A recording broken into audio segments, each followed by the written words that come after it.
Bon, ça fait un petit moment que je souhaite aborder Vinland Saga sur cette chaîne. Je voulais vous parler d'Askeladd, mais avant de me concentrer sur lui, il faut qu'on parle de celui qui nous l'a fait détester. Celui qui est aux antipodes de ce qu'on aurait pu imaginer dans un manga de viking, sans qui le propos de cette seconde saison n'aurait pas lieu d'exister. Revenons ensemble sur le début de Vinland Saga et sur Thors, le vrai guerrier. Le personnage le plus important de Vinland Saga, c'est Thors. C'est pas le meilleur, c'est peut-être pas le plus intéressant non plus, mais il est sans aucun doute le personnage central de l'œuvre. Celui qui donne cette saveur et dont la fonction est primordiale pour le récit. Thors, c'est la matérialisation du concept de Vinland Saga, au sens le plus strict. Bon, on va rentrer dans les détails pour vous expliquer. Avant de vouloir traiter d'une œuvre de viking, Yukimura, il a souhaité parler de la nature des conflits humains. Ça peut sembler grave bateau, mais c'est important de dire ça. Parce que pour un mangaka qui souhaite parler d'un sujet aussi intéressant et dur à aborder, il faut bien le faire. C'est pour cela que Yukimura il a choisi un monde d'ultra-violence, une époque viking dans laquelle peut ressortir toute la cruauté de l'humanité. Et c'est le choix le plus important et bien amené de l'auteur. Car dans ce rush perpétuel de guerre dirigé par ces rois cruels qui se succéderont indéfiniment, on peut raconter l'histoire d'humains qui sont coincés dans cette boucle.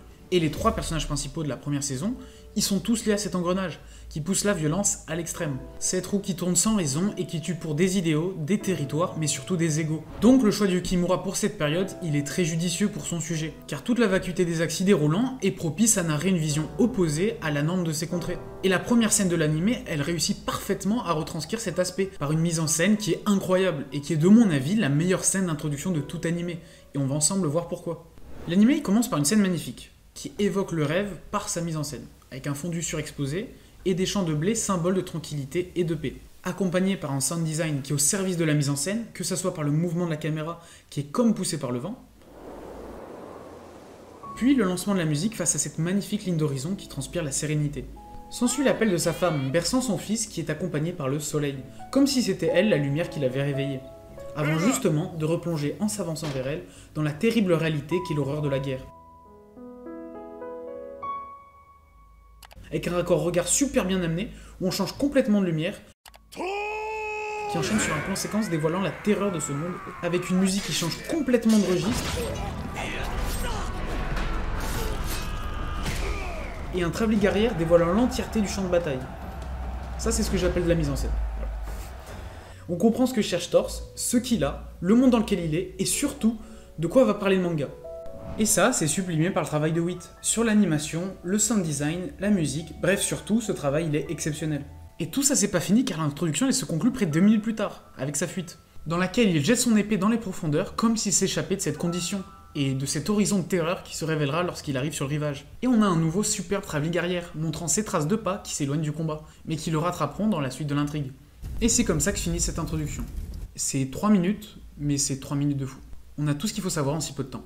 Bon, maintenant qu'on a parlé de cette scène, faut que je vous explique pourquoi Thors est en 4 épisodes un personnage si bien traité, et qui a tant d'importance.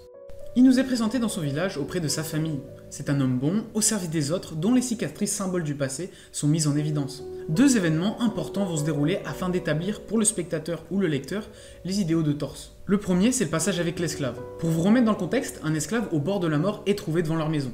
Et Thors va faire tout son possible pour le sauver, malgré les réticences de sa famille sur son état. À ce moment-là, on commence à entrevoir la bonté dont il fait preuve, et surtout le décalage entre lui et son époque.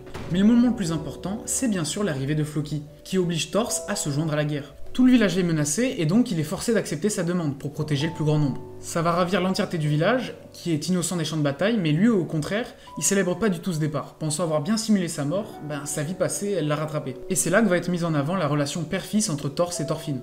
Le garçon est talentueux, il va jusqu'à blesser des enfants plus âgés que lui et attendre la fierté de son père. Mais son père ne le comprend pas. Il essaie de le dissuader de combattre, avec cette scène iconique maintenant.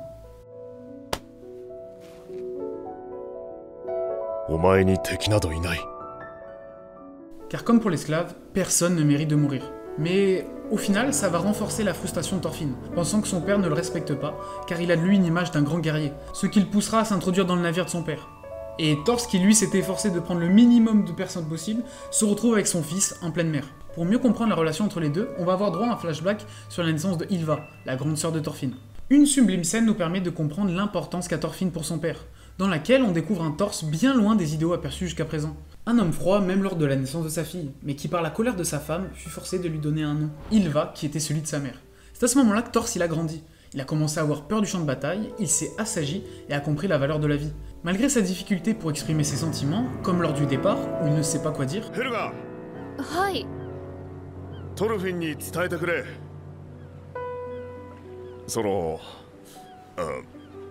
つまり。はい、伝えておきます。Thors cherche seulement à être un bon père, et c'est ces petites nuances qui vont rajouter un petit peu de grain à son personnage. Il n'est pas parfait et il essaye de l'être, et c'est ça qui rend le personnage très très attachant, et qui le rend encore plus humain. Alors qu'ils vont se ravitailler dans un village, ils se retrouvent piégés par l'équipage d'Askeladd, symbolisé par un silence de mort et le basculement de la lumière à l'ombre. Askeladd est engagé par Floki pour l'assassiner en échange d'argent, et Thors va du coup prendre les choses en main. En leader, il va calmer ses hommes et prendre son arme lorsque la vie de ses proches est menacée. Va en découler une scène de combat qui permet de montrer la puissance de Thors qui sans tuer éclate tous ses opposants. Même Bjorn, le second Askeladd, qui est sous champi, il se fera tout shot. Le personnage de Thors est là pour représenter un père presque exemplaire et véhiculer les idéaux parfaits. Son personnage est vertueux et puissant. Cette scène l'iconise encore plus. Il incarne littéralement les valeurs que doit atteindre Thorfinn. Ce trope, il est utilisé dans de nombreux mangas, mais c'est là qu'intervient le génie de Yukimura avec l'épisode 4. Des fois, il y a des scènes qui vous marquent tellement que vous vous rappelez de ce que vous faisiez lorsque vous les regardiez. Cet épisode, en gros, il fait partie de ce genre de moment. Je me rappelle que j'avais commencé l'animé un soir sur un coup de tête, car tout le monde me disait que c'était dispo sur YouTube. Et en checkant encore aujourd'hui, la première saison, elle est toujours disponible en intégralité, en VOSTFR et en VF.